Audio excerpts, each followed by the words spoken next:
Hey there, scholars. So I went out and bought this white lab coat because I wanted to be a scientist, because I'm going to be teaching you guys science this year. So this coat makes me a scientist, right? No. We learned in Add a Twist Scientist that it takes more to be just a scientist than wearing a lab coat. It takes a specific trait to be a scientist. And in Add a Twist, that was asking questions. But there's a little bit more to that. Let's learn about what it takes to be a scientist. So let's learn about something called the scientific method. So what is the scientific method? The scientific method is a systematic procedure that directs how to conduct a scientific investigation. Okay, before I move on, we're going to be writing out some things in our science notebook.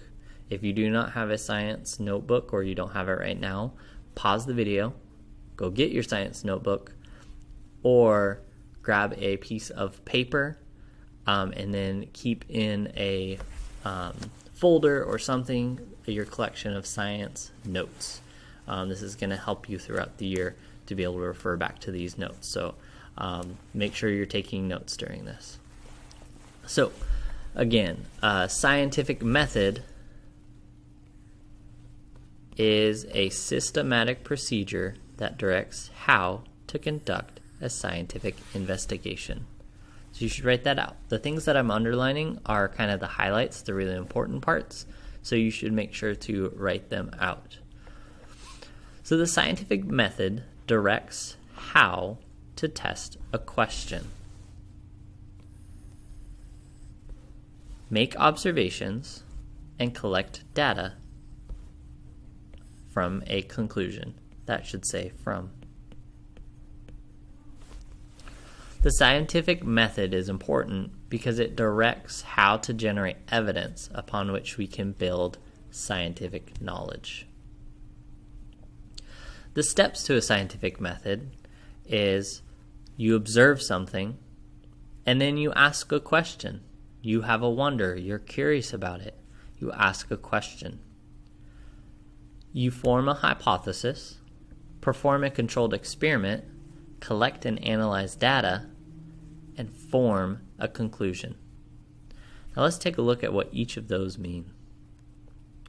To ask a question in the scientific method, it must be testable. So the question must be testable. This means the question can be answered through investigation, is specific, and observable. After you ask a question, you form a hypothesis. A hypothesis is an educated guess. It is an answer to the question you just asked. So a hypothesis is not a random guess. It is a thoughtful and intellectual guess. For example, if I asked a question, and then let's take a math question, for example, and I thought, what's 4 times 4? A hypothesis would be, I think it might be 12, because that's 4 groups of 4. So I can use my previous knowledge to come up with an educated guess. Now a random guess would be, what's 4 times 4? 72. I didn't use my previous knowledge. I didn't use any information that I had prior to this. I just threw out any number. That would be a random guess. Same thing with science. It needs to be thoughtful and intellectual before you put out the guess. After you come up with a hypothesis, you perform a controlled experiment. An experiment tries to answer the testable question. In a controlled experiment, only one variable or factor is changed. So by changing only one variable, you are able to determine how one specific factor has an effect on a different factor. When performing a controlled experiment, you set up groups to receive different conditions. How you set up and conduct your experiment should be recorded in a clear and logical way so that someone else could replicate your experiment. So you want to say that you want to write out how to do the experiment so that your mom or dad or your brother or your friend or someone across the world could still perform the experiment the same way, exactly how you did it. Then you collect and analyze data. So while performing the experiment, you should make observations and collect data. It is important to record all observations. Once the experiment is completed, you should organize the data in tables and or graphs and then analyze the data to determine what actually happened in the experiment. The last step of the scientific method is to form a conclusion. A conclusion states the result of your experiment. It is based on the data collected during the experiment. This data is evidence. It provides an answer to the question asked in step 1 and discusses whether the result supports or refutes your hypothesis. Was your hypothesis correct or incorrect? The conclusion also explains mistakes in the experiment and suggests how to perform it better. I'm not sure exactly how that happened, but that should be experiment. Someone was typing a little bit too fast and not paying attention. So if I was forming a conclusion for this, something I could have done better was spell things correctly. Okay, we're going to take a look at how do you make observations? It seems really important during the scientific method to be making observations, but how do you do that? So an observation is something you notice, measure, or detect. Making an observation involves the 5 senses: vision, smell, hearing, taste, and or touch. It doesn't have to be all 5 of them all at once. It could be just one. That's why there's the or. And using tools to measure or describe things in the natural world. Scientific observations are objective.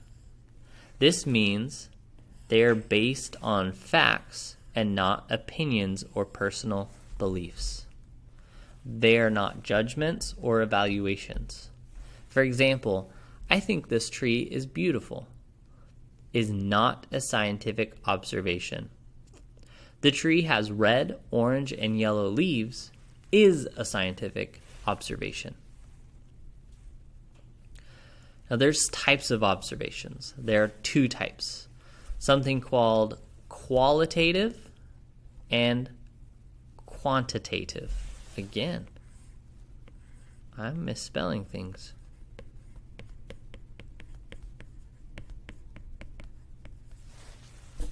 Quantitative.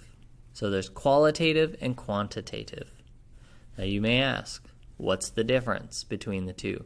They look like very similar words. You're right. Qualitative observations are things that you notice or observe using your senses. These are things that you see, smell, hear, or taste. That should be touch. Things that you see, smell, hear, touch, or taste. Qualitative observations describe the color, texture appearance, odor, and other physical characteristics of something. So let's underline all that, or write it out if you are having a notebook. Now, these are things I can look at a twist, and I can come up with some qualitative observations. The cover feels smooth. I'm using my touch. I can see that there are a lot of colors. There are pink, green, blue, orange, brown, white, yellow, and I can smell. It smells like a book. Now, I can also hear the spine crinkle when I try to open it, or the pages turn. It's a quiet sound. Now, sometimes it's not appropriate to use one of your senses. I'm not going to taste the book. There are things, usually when you're dealing with food-related experiments, that it would be appropriate to taste. Let's take a look at what quantitative observations are. Quantitative observations are measurable observations. They are numerical measurements or observations. Measurements are made with tools like a ruler, scale, thermometer, or graduated cylinder. So I can make some quantitative observations about this book at a twist.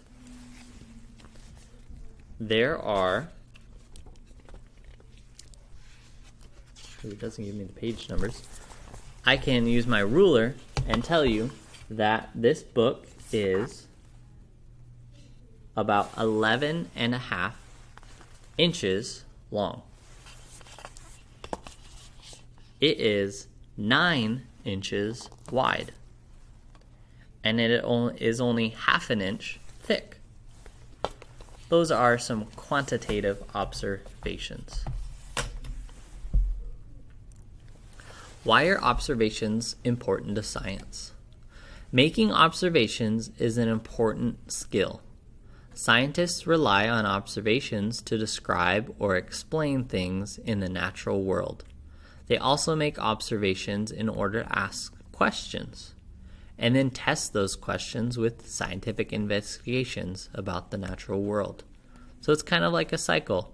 We perform these, we observe something, we ask a question, we test it with an experiment, and then we make observations during the experiment, and then ask questions about those observations.